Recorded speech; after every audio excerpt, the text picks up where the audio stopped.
não pude verificar no meu acervo os precedentes teratológicos que se multiplicam do abuso do direito de recorrer. Mas eu fui à pauta de hoje.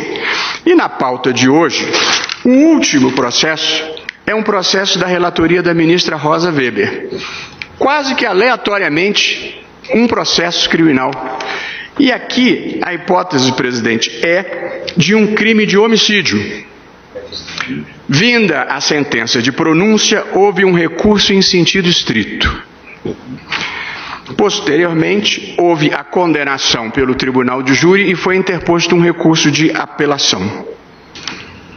Mantida a decisão, foram interpostos embargos de declaração.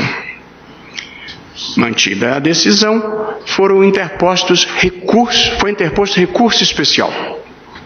Isso aqui, no caso de hoje, no final da pauta. Decidido desfavoravelmente o recurso especial, foram interpostos novos embargos de declaração.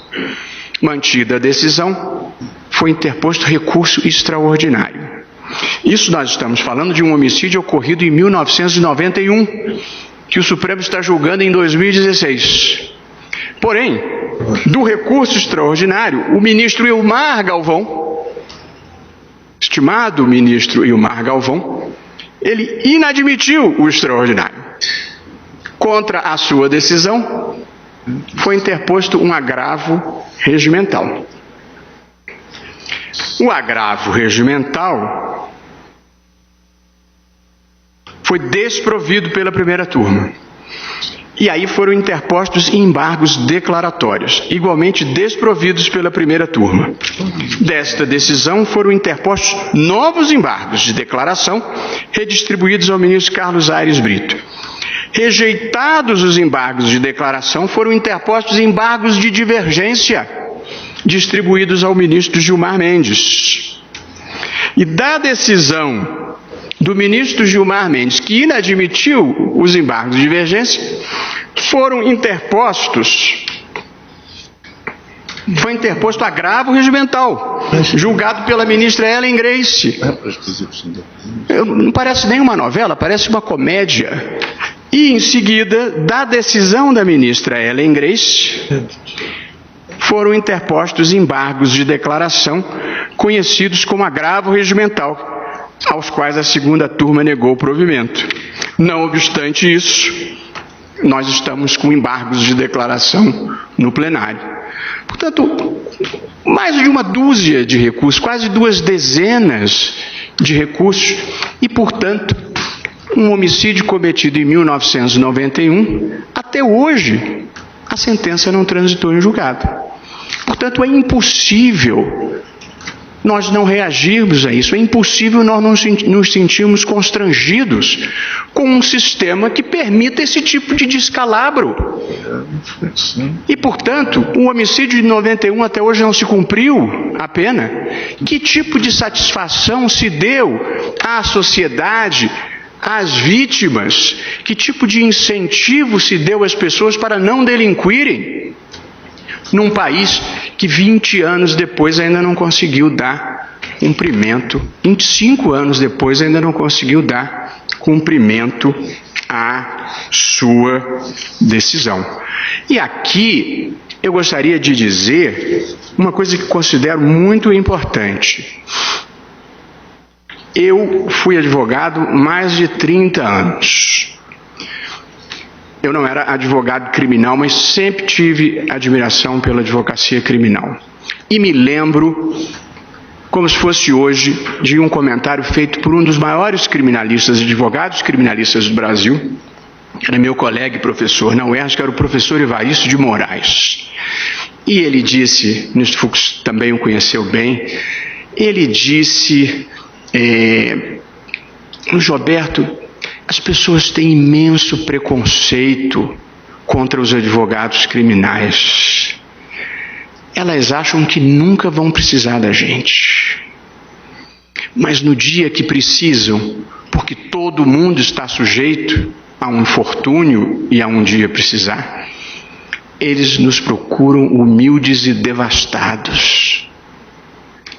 E aí é a hora de lembrar a eles o preconceito que tinham contra nós.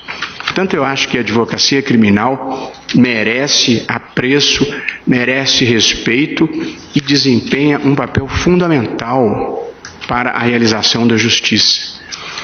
Mas os advogados criminais não podem ser condenados a, por dever de ofício, interporem um recurso atrás de outro recurso para, ao final, colherem uma prescrição e a eventual não punição do seu cliente. Esse é um destino inglório para qualquer profissional, que, no entanto, é um papel que se cumpre porque o sistema permite e o advogado, portanto, se empenha em manter o seu cliente fora da prisão. Portanto, não é uma crítica ao advogado, é uma crítica ao sistema, que é um desastre completo, inclusive no tratamento que dá à prescrição. Mas não é isso que está em discussão aqui. Portanto, está em discussão aqui tornar menos interessante a interposição sucessiva de recursos descabidos e protelatórios, cujo grau de provimento, eu vejo pelo meu próprio gabinete, é inferior a 4%, como observou o ministro Theory no relato do ministro Joaquim Barbosa, que corresponde também à minha própria experiência. De modo que o que o ministro Theory está propondo, e com a adesão do ministro Fachin, agora com a minha adesão, é a de tornar o sistema minimamente eficiente e diminuir o grau de impunidade e, sobretudo, o grau de seletividade do sistema punitivo brasileiro. Porque quem tem condições de manter advogado para interpor um recurso atrás do outro descabido não é os pobres que hoje superlotam as prisões brasileiras. Ninguém deve ser punido por ser rico. Ricos e pobres têm os mesmos direitos. Porém, o sistema é dramaticamente seletivo, porque as pessoas acima de um determinado patamar, mesmo que condenadas, não cumprem a pena durante a sua sobrevida, porque o sistema permite que se procrastine a execução por mais de 20 anos, como é precisamente o que acontece neste caso, que eu aleatoriamente constatei dentro da nossa pauta de hoje, presidente. Não foram os pobres que mobilizaram os mais brilhantes e caros advogados criminais do país. Não creio nisso. Numa sociedade estratificada como a nossa, há uma clara divisão entre crimes de pobre e crimes de rico. Os crimes que mais geram ocupação de vagas no sistema penitenciário, de novo dados oficiais do DEPEN, são, como a intuição e as estatísticas revelam, os crimes dos pobres. Confiram-se a seguir os números do sistema penitenciário fornecido pelo DEPEN. Os crimes que mais geram ocupação de vagas nos presídios brasileiros são 1. Tráfico de drogas e associação para o tráfico. 220.284 presos. Qual é a regra geral que o sistema aplica em relação aos réus acusados de tráfico? Prisão em flagrante, conversão da prisão em flagrante em prisão preventiva e permanecem presos desde antes da decisão de primeiro grau. Permitiria outra interpretação, senão aquela que a eles parece bem. Segundo fundamento das sustentações em geral foi o suposto impacto da nova jurisprudência do Supremo sobre os níveis de encarceramento. E o terceiro fundamento da sustentação foi o suposto impacto sobre os réus pobres.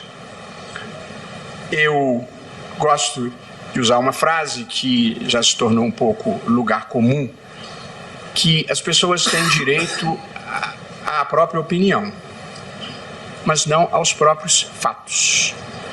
E eu, portanto, gostaria de problematizar e discutir essas premissas de fato que foram lançadas da tribuna. E gostaria de dizer que das minhas constatações, para bem e para mal, nenhum desses três fundamentos resiste ao teste da realidade. Nem o da textualidade, nem o do encarceramento, nem o do interesse dos pobres. São ideias que não correspondem aos fatos, diria Cazuza. Não é difícil demonstrar o ponto. Primeira linha de argumentação. Não se trata aqui de interpretação gramatical ou literal de texto, como já pontuou o eminente ministro Luiz Edson Fachin. Penso que é uma ilusão, quando não um equívoco puro, achar que nós estamos aqui discutindo a atribuição de sentido a textos normativos ou a signos linguísticos. Já vai tempo que se superou a ideia de que a interpretação é a mera exegese de textos, uma atribuição abstrata de sentidos, uma mecânica subjunção de fatos às normas, sem que a realidade da vida e o intérprete façam alguma diferença. Portanto, a primeira premissa da nossa discussão é que não se trata aqui de uma discussão sobre interpretação gramatical ou literal. A realidade é parte da normatividade do direito. Os textos normativos, eles oferecem um ponto de partida para a interpretação e oferecem os limites possíveis da interpretação. Mas, na terminologia que se tornou clássica, existe uma moldura dentro da qual o intérprete pode e deve fazer escolhas legítimas. Detalhe, não é discricionariedade porque o juiz tem o dever de fazer a melhor interpretação possível. E, evidentemente, dentre as possibilidades, as suas escolhas não devem ser a projeção das suas próprias preferências, mas sim aquelas escolhas que melhor realizem a vontade constitucional e o interesse da sociedade. E gostaria de dizer que respeitar direitos fundamentais faz parte da realização dos interesses da sociedade. Não há antagonismo entre interesses da sociedade e respeito aos direitos fundamentais. Mas a Lei de Introdução às Normas do Direito Brasileiro, no seu artigo 5º, oferece uma diretriz clara para o modo como o juiz deve interpretar os textos normativos.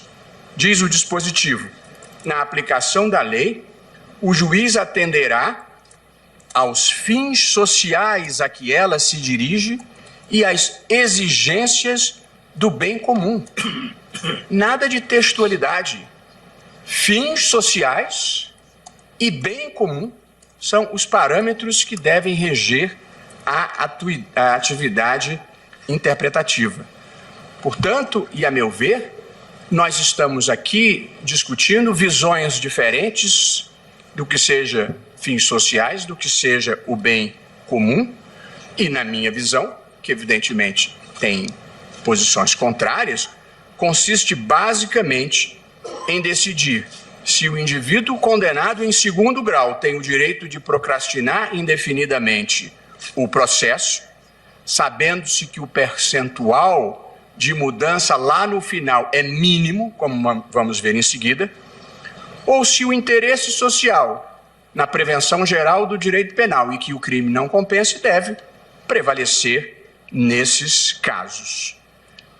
Não é difícil demonstrar esse ponto que eu estou afirmando, de que não se trata de atribuir sentidos a textos normativos de significado único e unívoco. Tanto não é assim, lembrou o ministro Fachin, que este tribunal, de pessoas esclarecidas e bem-intencionadas, já decidiu até 2009 de uma forma, de 2009 a 2016 de outra forma, e agora, em 2019, estamos rediscutindo essa matéria. Portanto, se houvesse uma única inteligência possível para estes signos normativos, nada justificaria. Portanto, não se trata de um tribunal ciclotímico.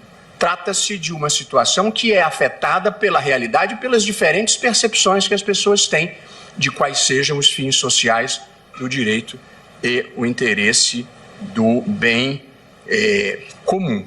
E a definitivamente confirmar o argumento, há pessoas de louvável formação e conhecimento jurídico que já defenderam que podia, que não podia, que podia, que não pode.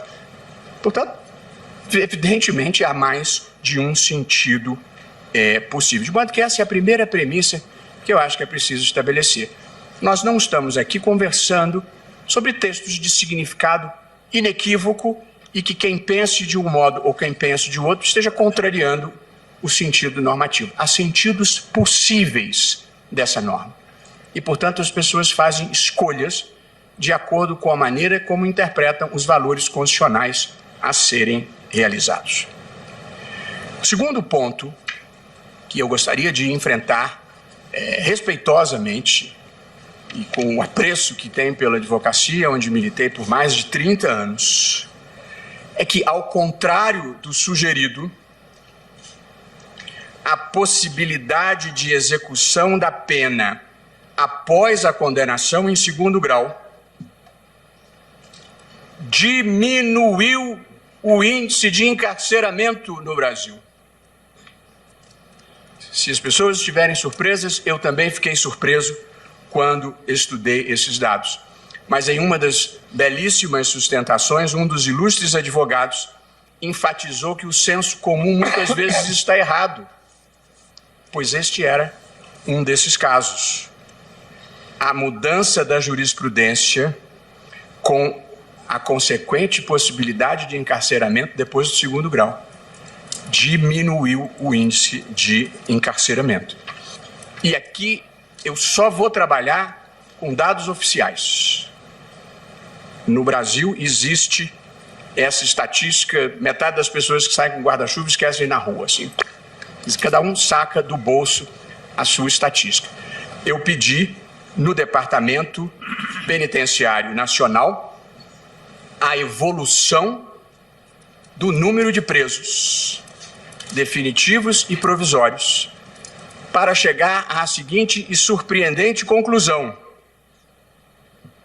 Em 2010, primeiro ano após se haver proibido a execução da pena após a condenação em segundo grau, a jurisprudência mudou em 2009, havia 496 mil presos no sistema penitenciário, 4,79% a mais do que em 2009.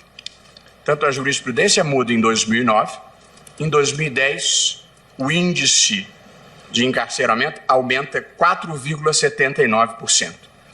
No ano seguinte, em 2011, havia 514.600 presos, um aumento de 3,68%.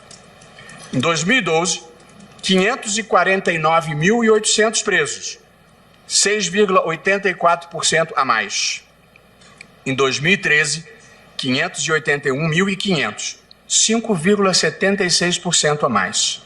Em 2014, 622.200 presos, 6,99% a mais. Em 2015, 698.600, 12,27% a mais do que no ano anterior. E em 2016, 722.923 presos, 3,48% a mais do que no ano anterior. Pois bem, em 17 de fevereiro de 2016, o Supremo muda a jurisprudência e passa a permitir a execução da pena após a condenação em segundo grau. Ao final de 2017, mudamos em 2016, ao final de 2017, já com o impacto da nova orientação, o número de presos no sistema penitenciário é de 726.000 354. Opa! Um aumento de 0,47%. O menor da série histórica iniciada em 2009. Aí, vamos ver o aumento no ano seguinte pelos números do Departamento Penitenciário. 2018, 744.216 presos. Um aumento de 2,45%. O segundo menor desde 2019. Portanto, nos 2 anos que se seguiram à mudança de jurisprudência do Supremo, o índice de encarceramento, o índice de crescimento do encarceramento, diminuiu aos menores percentuais da série histórica de 10 anos. Note-se bem, entre 2009 e 2016, período em que vigorou a proibição da execução após o segundo grau, a média de aumento anual de encarceramento foi de 6,25%. E após 2016, quando volta a possibilidade de execução após o segundo grau, a média foi de 1,46%, menos de 1/3. Esses são dados objetivos, oficiais, fornecidos pelo Departamento Penitenciário. Vale dizer, a mudança da jurisprudência diminuiu o índice de encarceramento de maneira expressiva. Eu não gostaria de tirar conclusões apressadas desse fato, até porque é uma série histórica ainda reduzida. Mas é preciso considerar algumas possibilidades para esta redução. Uma delas, os tribunais, diante da inexorabilidade do cumprimento imediato da pena, passaram a ser mais parcimoniosos na decretação de prisão. Acho que esse é um argumento ou um fator que pode e deve ser considerado. E, portanto, a mudança da jurisprudência não prejudicou os réus, favoreceu os réus. Uma segunda possibilidade, diante da inevitabilidade do cumprimento da pena, o efeito dissuasório do direito penal funcionou de maneira mais eficiente. Sejam estas causas ou não, porque, como disse, não se devem extrair conclusões apressadas, a verdade é que os índices de encarceramento diminuíram após a mudança de entendimento do Supremo Tribunal Federal, que permitiu a execução após o esgotamento das instâncias ordinárias. Fatos, números, estatísticas oficiais. Outro dado valioso que, com todas as vênias, também infirma parte das premissas da pretensão dos autores. O percentual médio das prisões provisórias entre 2010 e 2016 foi de 35,6%. Eu tenho os dados e vou liberar o quadro do DEPEN logo em seguida ao meu voto, e eu reproduzo o quadro no meu voto. Então, digo eu, entre 2010 e 2016, o percentual médio de prisões provisórias era 35,6%. Em 2017 e 2018, o percentual médio caiu para 32,45%. Vale dizer, o percentual de prisões provisórias, depois da mudança de jurisprudência do Supremo, caiu 10%. Uma especulação possível é que o juiz, quando não pode dar execução da decisão após o segundo grau, ele antecipa a prisão provisória. É quase que um instinto natural para coibir a impunidade. Presidente, e em resumo desse tópico do meu voto, que se surpreendeu aos colegas, surpreendeu a mim também, a população carcerária aumentou em sua menor proporção histórica depois que o Supremo Tribunal Federal retomou a sua jurisprudência tradicional. Além disso, o percentual de presos provisórios diminuiu. Isso demonstra que a nova orientação não agravou o problema do hiperencarceramento.